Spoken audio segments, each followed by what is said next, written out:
Thanks for your interest in learning more about women's wrestling. Let's start with some statistics about girls' high school wrestling.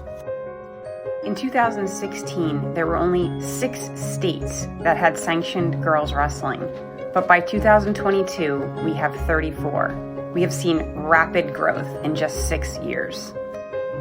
As more and more states sanction the sport of girls' wrestling, these eager young women responded to opportunities that had never been offered before. In 2019, participation had climbed to over 28,000 girls across the country. The pandemic has made it difficult to get an accurate count for participation the last 2 years.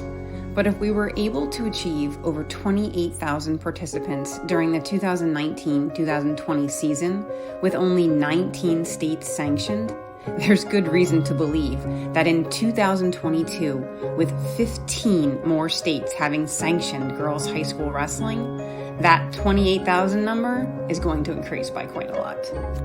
According to the National Federation of High School Sports, in 2019, girls' wrestling participation numbers made the sport the 14th most popular in the country. But the trajectory of growth is impressive, and remember, we haven't gotten our updated 2022 numbers yet. Will we be near the 60,000 number where field hockey sits? We think so. And the amazing thing is, we're still at a steep incline.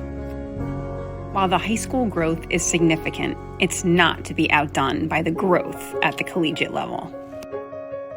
A picture says 1,000 words, and the rate of growth here is obvious. Right now, the NCAA sits at 58 programs across all divisions. The NAIA, 43 schools, and the NJCAA, 13. There is plenty of opportunity for competitions across the country.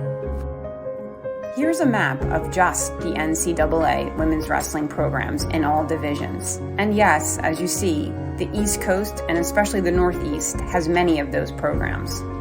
However, we do need more NCAA programs out towards the West, and we have plenty of NAIA and NJCAA programs to compete with you if you choose to start a program, and we hope you do. Diversity among female collegiate wrestlers is impressive.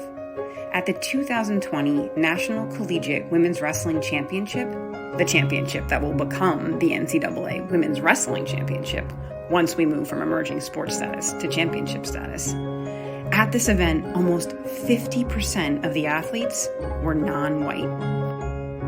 Moreover, USA Wrestling, our national governing body, reports that female membership across all age groups represents a noteworthy degree of diversity. There are a surplus of women's collegiate wrestling competition opportunities. Those opportunities include dual meets with over 114 pre-existing teams, over 30 women's collegiate opens offered annually. There are national duals tournaments, all of the USA Wrestling events, individual championships, and we've even seen women's divisions added at men's Division I tournaments.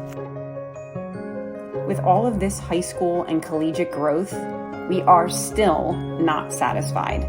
We press on with more initiatives and more growth. Of course, we continue to work at the high school level because we want to see 50 states strong offering high school girls wrestling. We support current programs and we educate those individuals who are willing to work with us to continue to grow the sport. Sometimes that means full-on varsity programming. Sometimes that means starting with freestyle wrestling clubs. But we're here to help. We're also working hard to improve our number of female coaches and officials. The sport of wrestling is lucky. We have many national partners working across the country as gender allies.